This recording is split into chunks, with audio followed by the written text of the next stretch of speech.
Okay,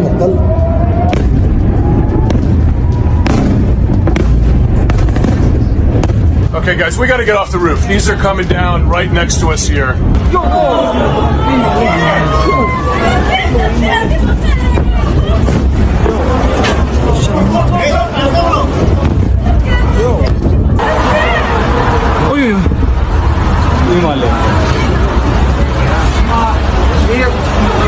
Wow, wow, wow, wow! וואו! הכל נופל לנבטים, אני אומר לך, מתקפה אחת החזקות.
תדרוך בסוף שבוע כשהדברים הם ברורים. Serangan balasan dari Iran ke Israel memicu kepanikan di parlemen Israel atau Knesset.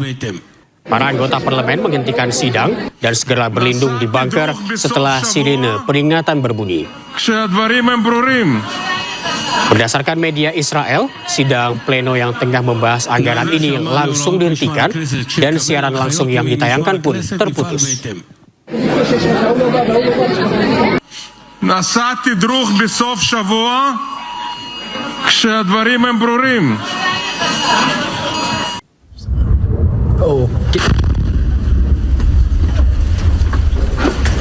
Inilah detik-detik saat rudal Iran menghantam fasilitas militer milik Amerika Serikat. Tentara Amerika Serikat harus berlindung di bunker yang ada untuk menghindari serangan Iran. Iran pun terus melancarkan serangan balasan ke sejumlah target militer milik Amerika Serikat di Timur Tengah. Everybody over here is good. Good. I saw that one come in. You guys all right? Iran kian gencar melakukan serangan balasan ke Zionis Israel. Salah satunya serangan rudal Iran yang menghantam wilayah Israel Tengah dan melukai setidaknya 8 Zionis.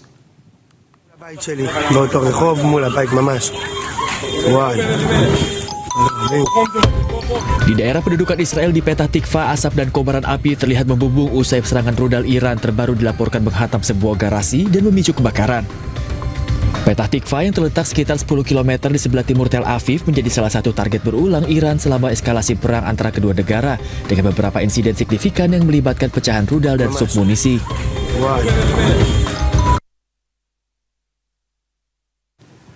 Pemirsa, meski Amerika sudah mengumumkan akan melakukan serangan darat ke Iran, namun saling balas serangan rudal masih terus terjadi.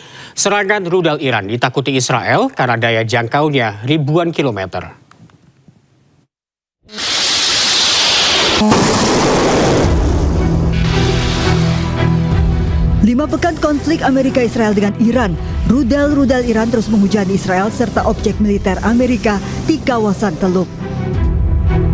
Rudal jenis hipersonik seperti Fatah 2 dan balistik Horamshar 4 ditakuti Israel.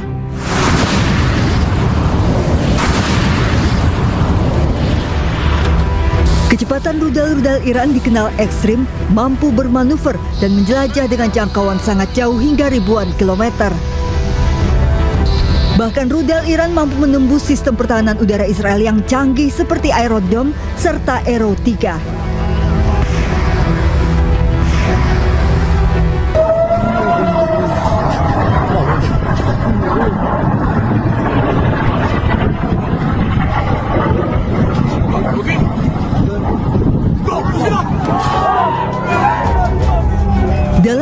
Rekaman video amatir bahkan rudal Iran mampu bermanuver menukik menghindari sistem pertahanan Israel.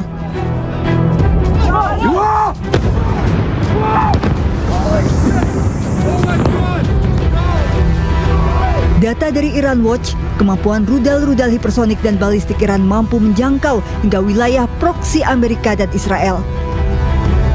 Iran pernah dilaporkan melakukan uji rudal balistik sejauh 4.000 km namun dibantah Iran.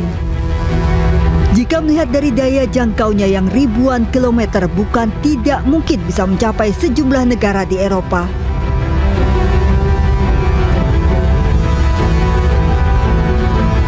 Kemampuan rudal-rudal Iran ini mengancam target Israel dengan waktu reaksi yang minim dan daya hancur yang besar. Serangan rudal Iran memicu kekhawatiran militer Israel dan Amerika karena berhasil melewati perisai pertahanan. Iran telah mengembangkan lebih dari 3.000 rudal balistik, mulai dari rudal jarak pendek hingga jarak jauh.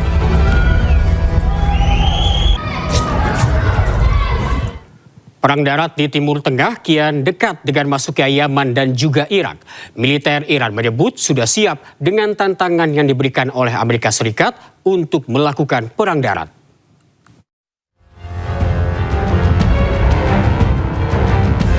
Eskalasi perang Iran memasuki babak baru yang lebih berbahaya. Kelompok Houthi Yaman meluncurkan serangan rudal balistik pertama dengan mengarah ke daerah militer Israel yang berada di wilayah Palestina Selatan. Serangan yang dilakukan Yaman sebagai bentuk aliansi baru untuk terlibat dalam perang melawan Amerika Serikat dan Israel. Kelompok-kelompok di Irak kini pun ikut campur terhadap perang yang terjadi di Timur Tengah. Kelompok yang didukung Teheran itu berulang kali menyerang Amerika, baik di pangkalan pasukan, misi diplomatik, hingga fasilitas minyak. Pesawat tempur Amerika pun terlihat di atas Al-Hanabiyah, Irak, mengeluarkan suara tembakan dan mengakibatkan kehancuran di daratan. Kementerian Pertahanan Irak menyebut ada 7 personel militer yang terluka dan 13 orang lainnya cedera. Sementara itu lebih dari 1 juta warga Iran dimobilisasi di tengah meningkatnya spekulasi rencana operasi darat oleh Amerika Serikat dan Israel. Media militer Iran menyatakan kesiapan penuh dan menyebut wilayah Iran sebagai medan tempur bagi pasukan yang terlatih. Kini dengan masuknya secara aktif Yaman dan Irak, peta konflik menjadi semakin rumit. Dunia internasional mengkhawatirkan bahwa keterlibatan Yaman dan Irak akan memperluas zona perang di Laut Merah yang merupakan jalur perdagangan vital. Perang darat yang kian dekat membuat mantan kepala kontra terorisme Amerika Serikat, Joe Ken, meminta rakyat Amerika Serikat untuk menghubungi pemerintah agar perang berhenti. Ken menyebut pengerahan pasukan darat ke Iran hanya akan memperburuk keadaan. This week, President Trump will be under immense pressure to commit ground troops to the war in Iran. This would be a catastrophic escalation that will only result in more bloodshed and further escalate this disastrous war. It is critical that we, the people, have our voices heard. Contact the White House comment line, contact the Congressional Switchboard, ask for your representative, ask for your senators. Respectfully tell them that we do not support putting any boots on the ground in Iran. This is how we, the people, can have our voices heard. It's critical that we pray for peace, but it's also critical that we work towards peace. Respectfully contact your elected officials and let them know we, the people, do not support this war. Thank you. God bless.